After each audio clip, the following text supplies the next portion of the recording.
If he were truly from Funai, Brink would never have shot them dead. Certainly not every single one.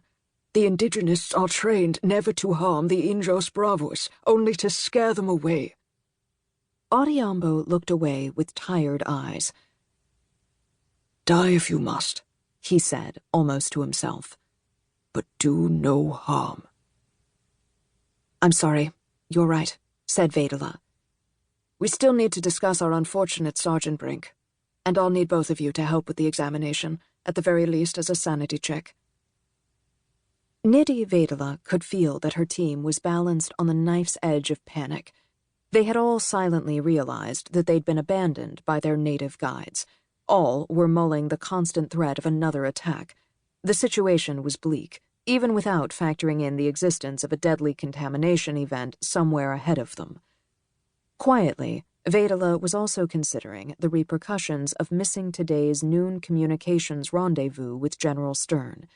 She guessed that 12 hours of missed contact would likely result in a change of plans, giving the team until midnight to reach the anomaly and make contact. If the group was considered killed in action, Stern's response would likely be drastic. Looking at each of her team members, Vedala found herself thankful. The strict, mechanical precision of Peng Wu and the calm competence of Harold Audiombo were comforting. It was James Stone, the robotics expert and last-minute addition to the team, who worried her. Moments ago, she had brusquely ordered him to repack his crucial equipment. Now he was kneeling in the mud near the walking palm tree, muttering to himself as he worked. Without porters, each scientist would have to carry a full load. Whatever couldn't be repacked would have to be left behind. Even so, Vedala had given Stone the repacking order primarily to keep him occupied while the rest of the team examined the corpses. The sight of him had disturbed Vedala. His eyes were vacant over protruding cheekbones and a growth of reddish beard stubble.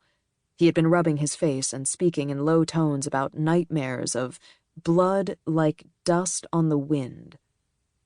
Leaving the struggling roboticist behind, Vedala pulled on a pair of latex-free examination gloves. She led the two other team members back to the remains of Sergeant Brink. His body was still leaning against the trunk of a rubber tree, that horrible smile stuck on his face.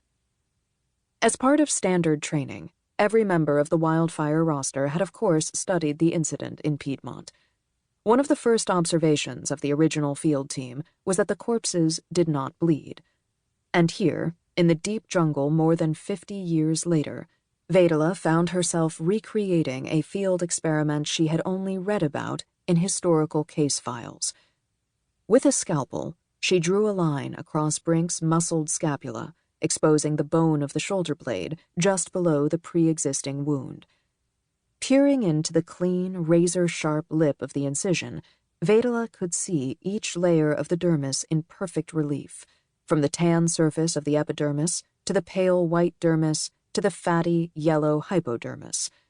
Below that was a layer of pink muscle and then whitish-pink bone with a clean notch in it. Speaking into a voice recorder, Vedala noted what she was observing. Deep laceration to subject scapula. The wound is clean of blood. A preliminary examination indicates the red blood cells are desiccated in the area near the wound and possibly throughout the body. The corpse demonstrates no lividity. In other words, his blood has been turned to red dust, said a hollow voice. The three scientists turned to see James Stone standing gaunt and trembling a few yards away. His backpack was strapped on tightly, crowded with canary drones. For once, the entire swarm was quiet, all of them perched on their docks to recharge. Stone's eyes burned with a haggard intensity Vedala hadn't seen before. It's just like the first time. It's Piedmont all over again. We should all be dead by now. I should be dead. No, James, said Vedala in a steady voice. She didn't like the way Stone was breathing in shallow gasps, or how his eyes were darting back and forth across the oddly upright body of Sergeant Brink. It's not quite the same as before. Look here. Focus. Vedala carefully tugged on Brink's shirt, ripping the fabric open where it had been split. Peng Wu gasped audibly as the skin of Brink's shoulder was revealed.